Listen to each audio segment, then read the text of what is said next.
GD की तैयारी करने वाले सभी लोग हमारे साथ जुड़ जाइए। अभी जो पहले फेज का पेपर हुआ है, उस जिस तरीके से उसमें प्रश्न पूछा जा रहा है उसका एनालिसिस करके आप लोगों के लिए एक प्रैक्टिस सेट है रीजनिंग का, जो आपके लिए बहुत ही मददगार साबित होगा। तो चलिए आप हमारे साथ जुड़ जाइए और आइए हम अपने प्रश्नों को देखते हैं। चलिए देखिए, पहला प्रश्न है कि सेलेक्ट द रिलेटेड वर्ड्स। चयन करना है आपको। जैसे आर्किटेक्ट है तो बिल्डिंग बनाता है, तो उसी तरीके से स्कल्पटर क्या करता है, क्या म्यूजियम में काम करता है या फिर स्टोन का काम करता है, फिर स्टैचू बनाता है या फिर सीसल को काम करता है। तो आपको बताना है कि जिस तरीके से, देखिए यह क्या है, एनालॉजी का प्रश्न है और यह संबंध पूछा गया है। आर्किटेक्ट का काम क्या है, वह क्या काम करता है, बिल्डिंग को बनाता है, ठीक है। उसी प्रकार से जो स्कल्पटर होता है वह स्टैच्यू को बनाता है, तो इसका उत्तर क्या हो गया, स्टैच्यू हो गया। इस तरीके के प्रश्नों को हल करने के लिए आपको क्या करना होता है कि बहुत सारी जानकारी को इकट्ठी रखनी पड़ती है ताकि आप उससे को रिलेट कर सकें। क्योंकि देखिए यहाँ आपको कम से कम पता तो होना चाहिए कि स्कल्पटर क्या करता है। पता नहीं रहेगा तो ऐसे प्रश्नों में आप कुछ नहीं कर पाएंगे। इसलिए और इस प्रश्न की आने की संभावना बहुत प्रबल है, अतः आप इसको अच्छे से देख लीजिए। क्या करना है कि स्कल्पटर क्या करता है, स्टैचू को बनाता है। नेक्स्ट प्रश्न पे हम चलते हैं। जो हमारा दूसरा प्रश्न है वह क्या है, देखिए एक निश्चित कूट भाषा में बॉम्बे को MY लिखा जाता है, तो तमिलनाडु को कैसे लिखा जाएगा। देखिए बॉम्बे में जो वर्ड्स हैं 6 वर्ड्स हैं, तीन का पकड़ा है, दोनों का लास्ट वर्ड पकड़ा है MY और 3 बार इसको क्या किया गया है, रिपीट किया गया है। इसी तरीके से तमिलनाडु को जब हम करेंगे तो तमिलनाडु में 3 शब्दों को लेते हैं, यम यहाँ से, फिर ILN, 3 का फिर से यन और फिर लास्ट का यू, ठीक है। तो 3 बार इसको भी रिपीट कर लेंगे हम, तो क्या हो जाएगा, M N U, M N U, M N U, ठीक है। यानी कि पहला ऑप्शन जो है वो सही हो जाएगा, ठीक है। इसमें देखिए रिलेशन आपको रखना है कि जिस तरीके से यम और वायु को पकड़ा है उसी तरीके से 3 शब्दों पे आपको उसको रिपीट करवाना है। तो इसका उत्तर क्या हो जाएगा, पहला ऑप्शन हो जाएगा। चलिए अगले प्रश्न पे हम लोग चलते हैं। अगला प्रश्न है, लुप्त संख्या को ज्ञात कीजिए। 3 है, 10 है, 20 है, 33 है, 49 है और 68 है। सबसे पहले बहुत ज्यादा हम न सोचते हुए सबसे पहला जो स्टेप होता है लुप्त संख्या ज्ञात करने का, वो हम फॉलो करते हैं, अंतरों को निकालते हैं। इसके अंतर क्या है, यहाँ से ये 7 का अंतर है, यहाँ से 10 का अंतर है, यहाँ से 13 का अंतर है, यहाँ से 16 का अंतर है और यहाँ से 19 का अंतर है, ठीक है। फिर हम इसके अंतरों को निकालते हैं, 3 का डिफरेंस, फिर यहाँ 3 का डिफरेंस, फिर 3 का डिफरेंस, 3 का डिफरेंस। ऐसा है 2 बार मैं क्यों निकाल रहा हूँ, क्योंकि तब तक आपको निकालना है जब तक यह सेम नहीं आ जाता है, जो अंतर है वह बराबर नहीं आ जाता है। तो इसमें 3, 19 में 3 जोड़ेंगे 22 हो जाएगा और 22 को 68 में जब जोड़ेंगे तो वह आएगा 90। तो अगली जो संख्या हमारी होगी वो क्या हो जाएगी, 90 हो जाएगी, ठीक है। एक रिलेशन से प्रश्न है, ए बी की माता है। ए क्या है, बी की माता है। ए को ऊपर लिख लेते हैं, बी को नीचे लिख लेते हैं, क्योंकि जो संबंध बड़ा होता है, एक जनरेशन आगे होता है, उसको हम लोग ऊपर लिखते हैं। ए बी की माता है मतलब यह महिला है, महिला के लिए नेगेटिव चिन्ह लगा लेते हैं। बी सी की बहन है, बी क्या है, सी की बहन है, तो यह भी लड़की है या महिला है, ठीक। डी सी का पुत्र है, डी क्या है, सी का पुत्र है। फिर ई डी का भाई है, ई क्या है, डी का भाई है।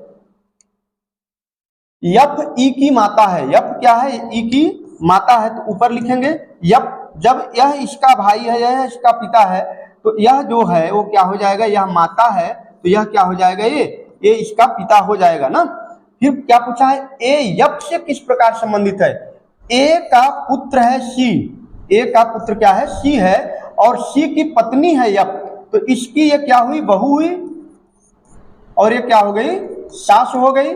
यानी यह जो हुई डॉटर इन लॉ हुई और एक क्या हो गई, मदर इन लॉ हो गई। तो पूछा क्या है, ए एफ से किस प्रकार संबंधित है, तो यह क्या है, मदर इन लॉ है, ठीक है। नेक्स्ट क्वेश्चन पे चलते हैं हम लोग। देखिए यदि प्लस का अर्थ बुरा है, प्लस यहां दिया है तो चिन्ह को बदल देते हैं, 20 का प्लस का मतलब बुरा हो गया। माइनस का अर्थ भाग है, माइनस का अर्थ भाग है तो यहाँ भाग का चिन्ह लगा लेते हैं और ये 10 है। माइनस का अर्थ भाग है, गुणा का अर्थ माइनस है तो गुणा का अर्थ माइनस यानी कि माइनस हो गया। और फिर जो भाग का मतलब है वो क्या है, प्लस है तो +4। और इसी को सॉल्व करना है कि कितना आएगा। देखिए सॉल्व करिए, ये 20 हो जाएगा। जब इसको हम भाग करेंगे तो ये आएगा 1/2 -2 +4, इसको इससे काट दीजिए 10, 10 - 2 +4, 10 4 14, 14 - 2 यानी कि ये 12। तो इसका उत्तर कौन सा हो जाएगा, 12 हो जाएगा। ठीक है, बोर्ड मास के नियमों का पालन करते हुए अगर आप इसको हल करेंगे तो इसका उत्तर क्या आएगा, 12 आएगा। अगला क्वेश्चन है, select the odd one out. आपको इसमें से एक भिन्न को चुनना है, विषम को चुनना है। यहाँ देखिए 121 दिया है तो यानी 11 का स्क्वायर है, ये क्या है 13 का स्क्वायर है, ये क्या है 15 का स्क्वायर है, और ये क्या है 17 का स्क्वायर है। देखिए अगर आप देख पाएंगे 11, 13 और 17 यह ऐसी संख्याएं हैं जो अभाज्य है, किसी भी संख्या से ये कटती नहीं है। लेकिन 15 इसमें एक ऐसी संख्या है जो 3 से भी कटेगी, 5 से भी कटेगी। तो क्या कहा है कि इसमें से अलग को चुनना है, तो इसमें अलग कौन सा है, 225 है। ठीक है, फिर से एक रिलेशन से प्रश्न है, यदि यम यन का भाई है, यम यन का भाई है, यम क्या है, यन का भाई है। ठीक, इसका जेंडर क्लियर नहीं है लेकिन इसका क्लियर है कि यह भाई ही है। यन पी की बहन है, यन पी की बहन है यानी ये की माइनस है, इसका पता नहीं है। यन पी की बहन है और पी क्यू का पिता है, पी क्यू का पिता है यानी यह भी पुरुष है। अब तो यम क्यू से किस प्रकार संबंधित है, यम क्यू से किस प्रकार संबंधित है ये बताइए। ये तीनों, ये क्या है, दोनों भाई हैं आपस में, और ये भाई का क्या है, पुत्र है या पुत्री है, जो भी है। ठीक है, ये मान लेते हैं पुत्र है, तो ये क्या हुआ, इसका यम चाचा हो गया, सिंपल है, अंकल। ठीक है, तो इसका उत्तर कौन सा हो जाएगा, अंकल हो जाएगा। अगला है, लुप्त पद को आपको ज्ञात करना है। AZCX EV, देखिए A to Z CX 3 है, फिर उधर से इधर आता चला गया है EV, तो अगला E के बाद कौन सा आएगा, E के बाद कौन सा आएगा, G, क्योंकि यहाँ देखिए 1 है फिर 3 है, 1 3 5, तो अगला क्या होगा 7। उसी तरीके से इधर से जब आते चले जाएंगे तो G का अपोजिट वर्ड क्या है, T है, तो इसका उत्तर क्या हो जाएगा, GT। पहला ऑप्शन इसका सही है। ठीक, नेक्स्ट देखिए, शब्दकोश क्रम में व्यवस्थित करें। इसको क्या करना है कि शब्दकोश में, डिक्शनरी में जैसे शब्दों को रखा गया है उस क्रम में आपको व्यवस्थित करना है। यहाँ एकदम से आपको परेशान नहीं होना है। यह 5 शब्द आपके लिए दिए गए हैं, एप्पल दिया है, अप्लाई दिया है, अपार्ट दिया है, अप्रैल दिया है और आपे दिया है। ठीक है, इसमें से आपको चयन करना है। देखिए APP AP AP at least 2 word तो सब में है। ठीक, 2 वर्ड सब में है तो अभी डिसीजन नहीं हो सकता। तीसरे वर्ड को पकड़ते हैं, यहाँ P है, यहाँ P है, लेकिन यहाँ पे A है, और A जैसे ही आता है, A अल्फाबेट का पहला वर्ड है, तो इसका मतलब 3 पहले स्थान पे हो जाएगा। इसके बाद 3, 2 तो यहाँ से एलिमिनेट हो गया, A नहीं हो सकता, A नहीं हो सकता, फिर A बचा 2, 2 में हम अभी देख लेते हैं। इसके बाद दूसरे के लिए अब क्या करेंगे, फिर क्या करेंगे, A के बाद देखिए A के बाद कौन सा वर्ड आता है, तीसरे अक्षर पे E आता है, तो 5वां हो गया, 3 के बाद 5 हो गया, ये भी एलिमिनेट हो गया, बचा A। इसका उत्तर कौन सा हो गया, A हो गया। आपको पूरा मिलाने की जरूरत ही नहीं है। एग्जाम में क्या करना है, आपको जल्दी से प्रश्नों को हल करना है ताकि आप समय की अपनी बचत कर सके, और वहां पे कीमत समय का ही है। जितने कम समय में आप जितने अधिक प्रश्नों को हल कर पाएंगे उतना ही आपके सिलेक्शन के चांसेस बढ़ जाते हैं। इसलिए समय को बचाते हुए आपको पूरे को नहीं देखना है। यहाँ 2 ऑप्शन मिला, इसके बाद इसमें नहीं है, तो इसका उत्तर ये हो गया। चलिए अगला प्रश्न है, एक व्यक्ति 5 km दक्षिण की ओर चलता है। दक्षिण की मतलब आप ये जानते हैं, ये नॉर्थ है, साउथ है, ईस्ट है और ये वेस्ट है। ठीक है, क्या कह रहा है कि एक व्यक्ति 5 km दक्षिण की ओर चलता है, यानी कि यहां से चलना प्रारंभ किया, 5 km इधर आया, फिर क्या कहता है कि फिर दाएं मुड़ता है और 3 km चलता है। दाएं मुड़ने का मतलब जब दक्षिण की ओर चल रहा है तो दायां इधर हो जाएगा और ये 3 km चला है। फिर वह क्या कहता है, फिर बाएं मुड़ता है और 5 km, इधर जब जा रहा है तो बाएं मुड़ेगा तो इधर मुड़ेगा और ये कितना चला है, 5 km चला है। पूछा क्या है आपको प्रश्न में, ये देखना है। पूछा यह है कि वह प्रारंभिक बिंदु से किस दिशा में है। यह इसका प्रारंभिक बिंदु ए है और यहाँ से जो पहुंचा है इसकी ये दिशा पूछा है, यानी यहाँ से ए इसकी दिशा है। तो ए वाली दिशा आ रही है तो यह दिशा क्या होती है, साउथ वेस्ट की होती है। ठीक है, साउथ वेस्ट। तो इसका उत्तर कौन सा हो जाएगा, सी हो जाएगा। बहुत ही आसान प्रश्न है, बहुत आसान प्रश्न है। चयन करना है, जैसे 8 8 का स्क्वायर दिया 8 8 64, तो 11 का स्क्वायर 11 ग्रहियम 121। इसमें बहुत ज्यादा सोचने की जरूरत नहीं है, बहुत सिंपल सा प्रश्न है। देखिए, यदि वाटर को X B V F S लिखा जाता है तो टाइगर को क्या लिखा जाता है।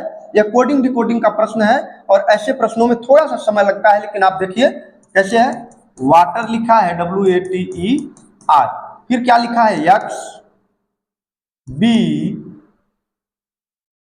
We F S. देखिए W कितने पे, 23 पे, ये कितने पे, 25 पे, यानी +2, ए से बी +2, WX नहीं +1 ही है, सॉरी +1 WX, यानी +1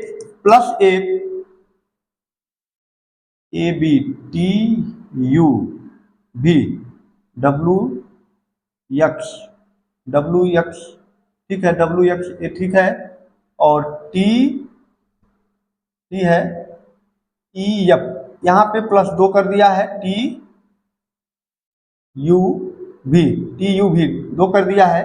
E से फिर क्या है, +1 EFRS +1। ठीक है, एक को केवल 2 से बढ़ा देना है, बाकी सेम रखना है। ठीक है, केवल आगे की टाइगर TIGER,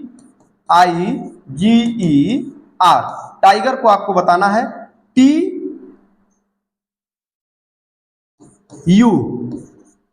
हो गया, UJ 3 में है, G के बाद क्या, H, E के बाद क्या, F, R के बाद क्या, S। ठीक है,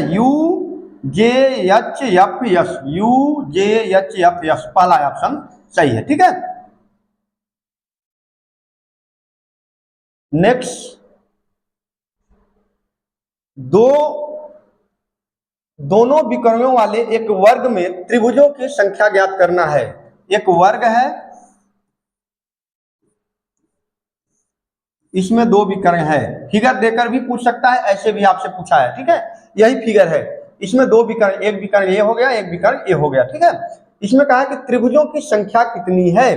ठीक, त्रिभुजों की संख्या कितनी है, 1 2 3 4, ट्रिक को अपनाइए, 4 हो गया, 4 का गुणा करिए, 2 4 दूना 8, तो इसमें कितने त्रिभुज हैं, 8 त्रिभुज हैं। एकदम आसान है, ऐसे आप त्रिभुजों की संख्या को इस तरीके के प्रश्नों में गिन सकते हैं, इस ट्रिक के माध्यम से गिन सकते हैं, लेकिन ये ट्रिक सभी प्रश्नों में काम नहीं आएगा, ये ध्यान रखना है।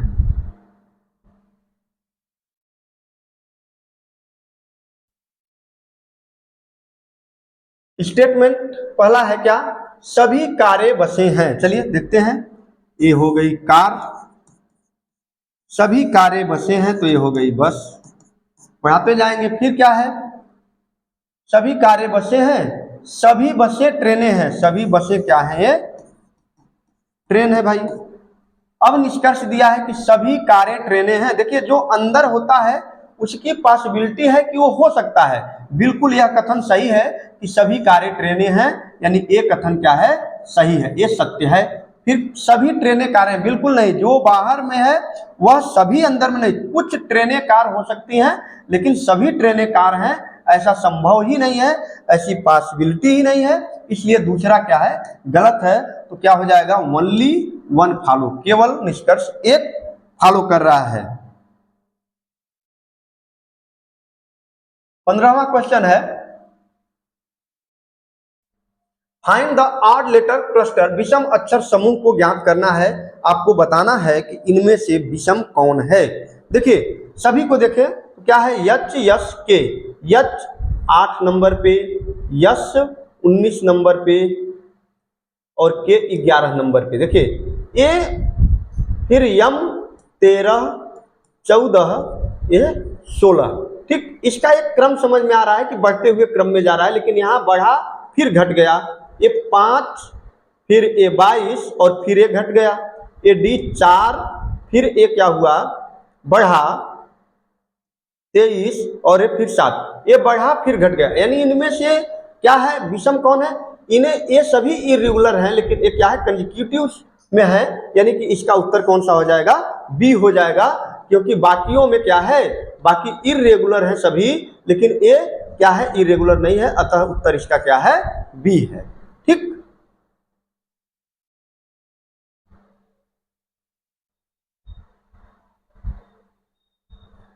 हाँ देखिए, यदि 12 गुणे 3 बराबर 6, अब यहां दिमाग लगाना है, फिर 14 गुणे 4 बराबर 9, तो 16 गुणे 5 बराबर क्या होगा। अब देखिए बहुत छोटा सा वर्ड्स, बहुत छोटा नंबर दिया है, लेकिन किया सब में क्या है, गुणा है, तो कैसे हो सकता है, 3 का गुणा 12 3 36, मान लीजिए 6 ले लिया आपने बाहर से, नहीं हुआ, 6 यहाँ तो हो गया, 14 चौका 56, तो यहाँ भी 6 होना चाहिए था अगर लेंगे तो, लेकिन वैसे नहीं है। देखिए कैसे है, 2 1 3, 3 और 3 6, 3 और प्लस इसको मान लीजिए 3, ये क्या हो गया 6, 4 1 5 और प्लस 4, ये क्या है 9 है। ठीक है, तो इसी तरीके से 6 1 7 और प्लस 5, ये क्या हो जाएगा 12 हो जाएगा, और इसका सही उत्तर क्या है 12। यहाँ गुणा है, लेकिन गुणा नहीं करना है आपको। रीजनिंग में जो तरीका होता है कि केवल दिए गए प्रश्न को उसी के अनुसार नहीं आपको सॉल्व करना है, आपको अपने से सोचना है कि यहाँ कौन से नियम लगाए जा सकते हैं, या इन दोनों में कौन से नियम लगाए गए हैं। बिल्कुल इन दोनों में यही नियम फॉलो कर रहा है, तो अगले में भी हम यही नियम को कंटिन्यू रखेंगे।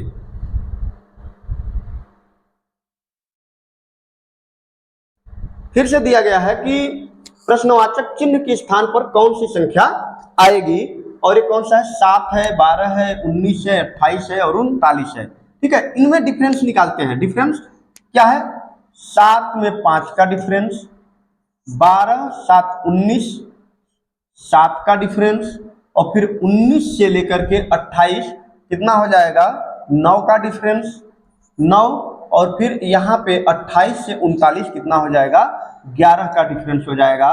फिर यहाँ से निकालते हैं 2, फिर 2 और फिर 2, यानी 11 के बाद जो अगली संख्या होगी 2 का अंतर हो जाएगा, तो 11 और 2 हो जाएगा 13, तो इसमें जोड़ देना है हमें 13, तो ये क्या हो जाएगा 9 3 12, यानी कि 52 इसका सही उत्तर है। ठीक है, जो अगला संख्या आएगा वो कौन सा आएगा, 52 आएगी। ठीक है,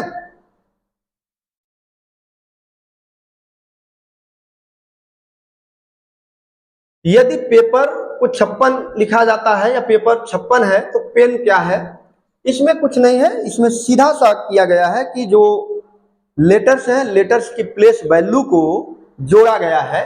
आप देखिए, जोड़ कर देख लीजिए, चेक कर लीजिए, P 16 नंबर पे, A 1 नंबर पे, फिर से P 16 नंबर पे, और E का स्थान 5 और R का स्थान होता है 18। इन सबको जोड़िए, देखिए कितना आ रहा है, 16 दूना 32, 32 एक 33, 33 और 8 5 23 प्लस 23, 3 3 6 और 3 2 5, 56 आया, यही 56 दिया गया है। तो पेन का इसी तरीके से जोड़ लीजिए, 16 प्लस 5 प्लस 14, क्यों, क्योंकि इसका 16, ये 5 और ये 14, 16 5 21, 21 और प्लस 14 होता है 35, और ऑप्शन में आपके दिया गया है ए नंबर पे 35, तो सही उत्तर इसका कौन सा हो जाएगा, 35 हो जाएगा।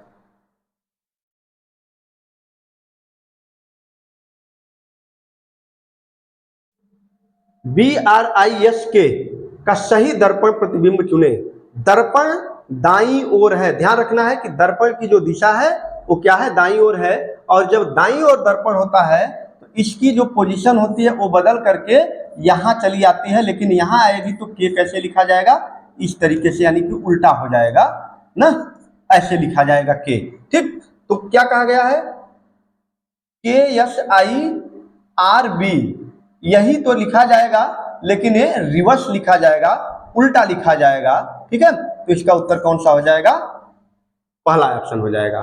ठीक है, उलट कर लिखा जाएगा।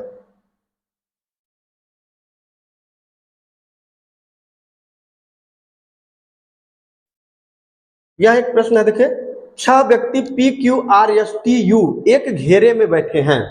ठीक, QU और S के बीच में है, P S के बाएं से दूसरे स्थान पर है, R P और U के बीच में है, P के ठीक दाएं कौन बैठा है। देखिए एक चीज यहाँ नोटिस करिए कि यह नहीं दिया गया है कि उसका जो उन लोगों का जो मुख है वह किधर है, क्या केंद्र की ओर है या केंद्र के बाहर है। तो हम कहीं भी रख करके ट्राई कर लेते हैं। ठीक है, आमतौर पे हम मान लेते हैं कि केंद्र की ओर है, क्योंकि 6 लोग बैठेंगे तो एक दूसरे की तरफ पीठ करके तो नहीं बैठेंगे, एक दूसरे के सामने ही बैठेंगे, मुख करके बैठेंगे। तो ये 6 लोग को हम बैठा देते हैं, ये 6 हो गए।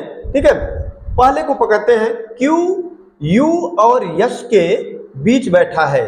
Q क्या है? U और S के बीच बैठा है। मान लीजिए कि Q यहाँ है और U यहाँ है, तो यश कहाँ है? यहाँ पे है। ठीक, Q U और यश के बीच में है, P यश के बाएं से दूसरे स्थान पर है। हमने कहा कि अगर इन लोगों का केंद्र की ओर मुंह है तो A हो जाएगा बायां, और इधर जब मतलब क्लॉकवाइज क्या हो जाएगा? बायां हो जाएगा, एंटी क्लॉकवाइज क्या हो जाएगा? दायां हो जाएगा। तो और इधर ये बायां, तो इधर साइड में क्या हो जाएगा? दायां हो जाएगा। ठीक है, फिर क्या कह रहा है कि P यश के बाएं से दूसरे स्थान पर, यश के बाएं से दूसरे स्थान पर P बैठा है। P यश के दूसरे से बाएं से दूसरे स्थान पर है, R P और U के बीच में बैठा है। U कहाँ है? यहाँ है। तो R कहाँ बैठेगा? यहाँ बैठेगा। देखिए U यहाँ है, P इन दोनों के बीच में R बैठा है, एक जगह बचता है जो T है वो यहाँ बैठ जाएगा। ठीक, अब प्रश्न देखते हैं कि पूछा क्या है। P के ठीक दाएं कौन बैठा है? P के ठीक दाएं कौन बैठा है? इधर बायां हुआ, बाएं R बैठा है, दाएं कौन बैठा है? T बैठा है। ठीक है, दाएं कौन बैठा है? T।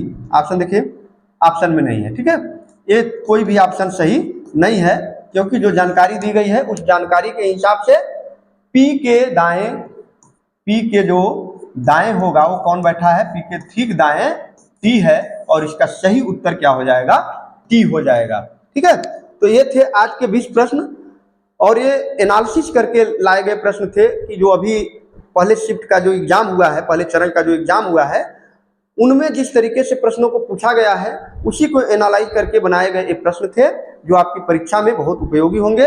अगर आपको हमारी वीडियो अच्छी लगती है तो चैनल को फॉलो करें, सब्सक्राइब करें और अपने दोस्तों के साथ शेयर जरूर करें।